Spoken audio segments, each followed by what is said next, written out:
Fala, meu povo! Tudo bom com vocês? Esse daqui é o terceiro vídeo da minha cobertura sobre a quarta e última temporada da série 13 Reasons Why.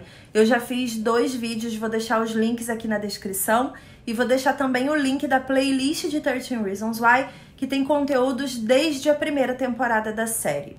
Hoje eu queria conversar especificamente sobre as pessoas que acham ou têm certeza que a série deveria ter acabado na primeira temporada. Esse é um comentário muito recorrente, não só aqui nos nossos vídeos de 13 Reasons Why, como também em vários sites, artigos, jornalistas falam sobre isso, fãs da série, principalmente leitores do livro, falam sobre isso também. Para quem não sabe, a série veio a partir de um livro, né? Ela nasceu como uma minissérie, com início, meio e fim pré-determinado, e depois esse projeto se alongou até 4 temporadas, contando a história das consequências de tudo aquilo que aconteceu com Hannah Baker e suas fitas e todas as pessoas envolvidas. Por que eu acho importante, mesmo ouvindo de muita gente, ignora, não se importa com quem não gosta e tudo mais, por que eu ainda assim acho relevante vir aqui falar sobre a importância da série e principalmente sobre a minha visão realista e pé no chão, zero fantasiosa, sobre todos os temas abordados pela série e o porquê que eu acredito, e aí é uma opinião 100% pessoal minha e que obviamente ninguém tem a menor obrigação de corroborar, que essa série foi necessária sim e não deveria ter parado na primeira temporada.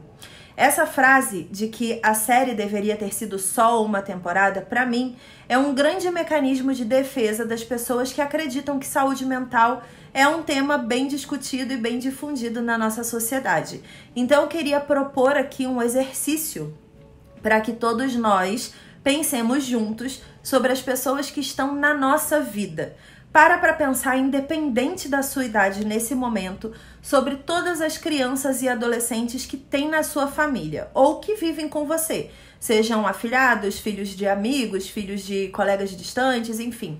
Se essas crianças e esses adolescentes fazem parte da sua vida de alguma forma, pense em todas as vezes que vocês se encontraram em situações sociais, seja na rua ou em casa de parentes, e que essas crianças demonstraram 100% de sanidade. Lembre dessas crianças e desses jovens e pensem que eles nunca falaram absolutamente nada sobre saúde mental, nunca disseram nada sobre estar incomodado com alguém ou alguma coisa. Agora vamos para as redes sociais. É maravilhoso, né? Minha mãe vai adorar esse vídeo falando agora vamos para as redes sociais. Pensa no Instagram dessas crianças e desses adolescentes, coisa que é muito comum hoje em dia, ou então na participação deles em grupos de WhatsApp ou Telegram, ou até no Facebook, as publicações deles, os jogos que eles jogam, os livros que eles leem, todas as séries e filmes que eles consomem. Todos são 100% direcionados para a idade deles, ou isso depende da criação, depende do momento, depende se os pais estão juntos ou não. Você participa de 100% da construção da saúde mental desses jovens que estão na sua vida? Provavelmente a resposta é não, porque se você não for efetivamente o pai ou a mãe dessa criança, você não está tão próxima dela ou dele assim todos os dias para saber exatamente tudo que é pensado, tudo que é falado, todas as repreensões, tudo que acontece dentro desse lar. Por que eu estou falando sobre isso? Porque eventualmente algumas dores de jovens, de crianças e adolescentes não são faladas nem para os pais. E isso é uma coisa que 13 Reasons Why toca muito bem. Eu sei que tem muita gente que acha a série irresponsável. Muitos psicólogos foram contra realmente a história da série e o desenrolar desses personagens. A gente tem, por exemplo, um ponto muito criticado na história, que é a entrada de forma regular de um terapeuta apenas na última temporada. E eu vou dizer para vocês agora o porquê que eu acredito que 13 Reasons Why é uma série muito importante exatamente pelo ponto que muitos consideram irresponsável. Quantas crianças e adolescentes dessas que você já pensou que tem na sua vida vão ao psicólogo, fazem terapia? Ah, mas provavelmente o meu sobrinho não precisa, ele é uma criança muito saudável, que tem pais muito saudáveis mentalmente. Eles não precisam. Ai, mas o filho da minha irmã, não, imagina, ele não precisa, tá tudo bem, faz natação, faz judô, faz balé, faz o que for aqui, tá tudo ótimo, ele tem o dia muito, muito completo. Ela, nossa, tá tudo bem, a menina de 12 anos, que é minha sobrinha, tá maravilhosa, porque ela acabou de ficar menstruada, inclusive, tivemos uma conversa incrível, ela não ficou nem um pouco sem graça, já quebramos esse tabu de falar de menstruação, sobre feminilidade, sobre ser mulher na sociedade, não existe nenhuma dúvida, tá tudo bem. Ela com 12 anos ou ele com 12 anos estão prontíssimos para serem adultos que quebram todos os tabus, que vivem num mundo muito melhor e estão preparados realmente para tudo que está acontecendo aí na vida real. Isso não existe. Não existe ninguém 100% pronto de berço. A gente precisa de ajuda, a gente precisa de apoio, a gente precisa de colaboração externa para unir tudo o que está acontecendo no mundo e na sociedade a todas as nossas crenças internas. E além disso, muito do que os pais fazem dentro de casa, como eu já falei num outro vídeo, é replicado pelos filhos em sociedade. Então, se realmente tivesse tudo bem com todas as crianças e todos os adolescentes das nossas vidas, a gente não veria erros de novas gerações sendo replicados em redes sociais, em jogos e em vários ambientes em que eles estão ali juntos, replicando às vezes o ódio, o preconceito, a homofobia, o racismo e vários outros conceitos que são muito errados na nossa sociedade há muito tempo. Então, reflita se todas essas crianças e adolescentes da sua vida estão indo a um terapeuta ou estão tendo acesso a algum conselho pedagógico dentro das suas escolas. Pense nisso e aí você vai chegar à conclusão de que provavelmente muitos deles não estão tendo esse acompanhamento profissional, externo, fora da família, fora do círculo familiar ali interno dentro de casa. Por que é importante a gente saber disso? Porque na série, esse ponto do terapeuta estar presente apenas na última temporada é um dos pontos criticados como irresponsabilidade da própria história. Só que se é uma história baseada numa ficção que se propôs a discutir problemas da vida real, se eles colocassem terapeutas e aconselhamentos e jovens muito educados e bem resolvidos, ouvindo todo mundo e agindo de acordo com as regras novas de sociedade, de bem-estar, de saúde mental e tudo mais, não refletiria a vida real. A gente teria ali uma série de ficção. Muita gente compara a série 13 Reasons Why com a série Euphoria da HBO, que é protagonizada pela Zendaya. E as pessoas dizem que Euphoria tratou de forma muito responsável todos os problemas que 13 Reasons Why não conseguiu. E eu queria lembrar que no final de Euphoria, no final da primeira temporada, a gente tem uma grande cena de alucinação por psicotrópicos da protagonista. E termina assim e todo mundo achou a cena belíssima e artisticamente muito positiva. Eu acho que boa parte da satisfação com Euphoria vem do canal da HBO e principalmente pela escolha da protagonista, que mal ou bem já tinha o carisma do público a favor dela. Só que Euphoria também reflete racismo, prostituição adolescente, vários temas que são pesadíssimos e que também fazem parte da nossa sociedade e que mostram pais que também não sabem lidar com seus filhos, crianças e adolescentes em fase de aprendizado e crescimento. Então, eu considero 13 Reasons Why uma série incomodamente real e é por isso que incomoda tanto.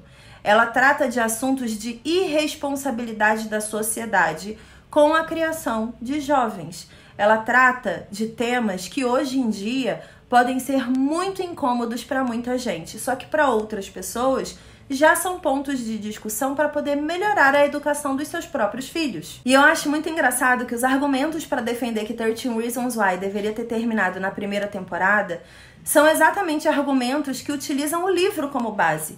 Nossa, não, essa história deveria ter acabado na primeira temporada porque o livro era isso, acabou Hannah Baker, não queremos mais saber de nada. Só que ao longo da história a gente viu as consequências de um trauma na vida de vários adolescentes. Principalmente traumas que geraram outros crimes, outros traumas e outros erros. Inclusive, essa é uma das reflexões da quarta temporada, em que o Bryce tem uma cena ainda como pseudo-imaginação ali da Jéssica, ele tem uma cena com ela em que ele fala de que se ele não tivesse feito o que fez com a Hannah, nada daquilo teria acontecido ao longo dos anos. O Justin não teria fugido, não teria falecido no fim das contas de AIDS, enfim, que era uma doença que teoricamente as pessoas não se preocupavam mais, né, nesse momento agora. As pessoas tratam a AIDS como se fosse algo de 1980, 1990, só que ainda é uma doença que mata muito no mundo inteiro. Então eu achei mais um tema relevante aí que a série trouxe. Então a gente tem ali o desenrolar exatamente do que foram os argumentos usados pelos roteiristas da série para continuar essa história, que é, você não vê uma adolescente cometendo um suicídio na escola, culpando vários amigos por isso e esses amigos continuarem vivendo como se nada tivesse acontecido. É óbvio que existe trauma psicológico. E teve um outro argumento que eu li bastante também, que é, você não tem pessoas que sofrem abusos psicológicos, abusos sexuais, que utilizam drogas, enfim, todos esses adolescentes tiveram várias questões ali ao longo da história e os pais não pensaram em colocá-los, por exemplo, numa terapia. O terapeuta aparece na última temporada para o Clay, como se ele fosse a pessoa mais importante. Só que não é assim que funciona. O pai da Jéssica, por exemplo, ele é um coronel da Força Aérea e ele realmente acreditava que ele tinha tudo sob controle.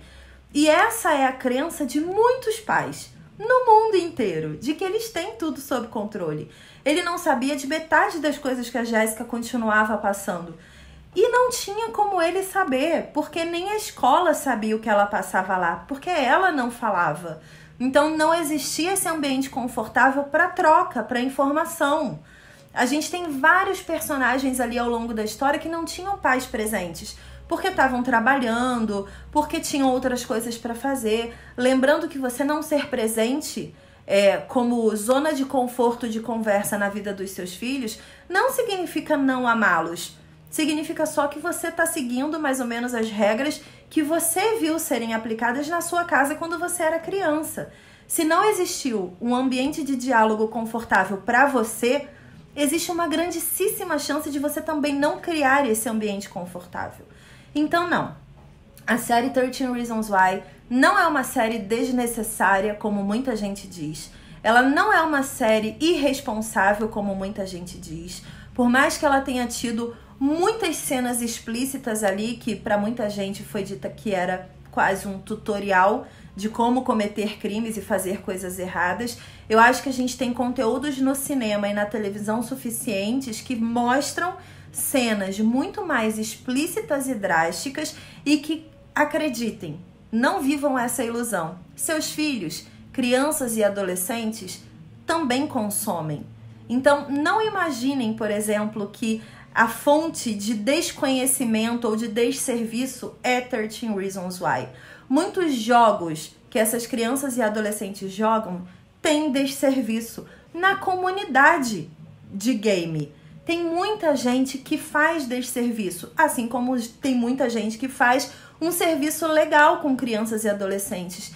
O desserviço existe em todos os conteúdos de entretenimento e em todas as comunidades que a sua filha ou o seu filho frequentam, sejam elas online ou presenciais. O ponto que diferencia a forma que o seu filho ou a sua filha vai reagir a todos os problemas que são levados até ele ou até ela em sociedade é você. Você é o ponto de mudança. Você é a zona de conforto, você pai ou você mãe, você é a zona de conforto que o seu filho precisa para ser uma pessoa melhor no futuro, para ela e para todo mundo que está em volta dela. Para finalizar, eu queria dizer que nós teremos mais um vídeo de 13 Reasons Why, comentando efetivamente a trajetória da 4ª temporada e como essa série terminou. Chorei muito, como muita gente pode imaginar. Eu vi muitos comentários de muitas pessoas que ficaram tristes, chateadas. Eu achei muito justo alguns finais ali da série, muito realistas, muito pé no chão. Não teve nada muito fantasioso e eu acho que a responsabilidade está exatamente aí, em mostrar para esses jovens que quando você comete um erro, existe uma consequência. E nem sempre seus pais podem gerenciar a consequência que vai acontecer com você. Então é por isso que existe essa necessidade de troca e de aconselhamento e principalmente de terapia. Eu vou bater isso em todos os vídeos que eu fizer sobre 13 Reasons Why.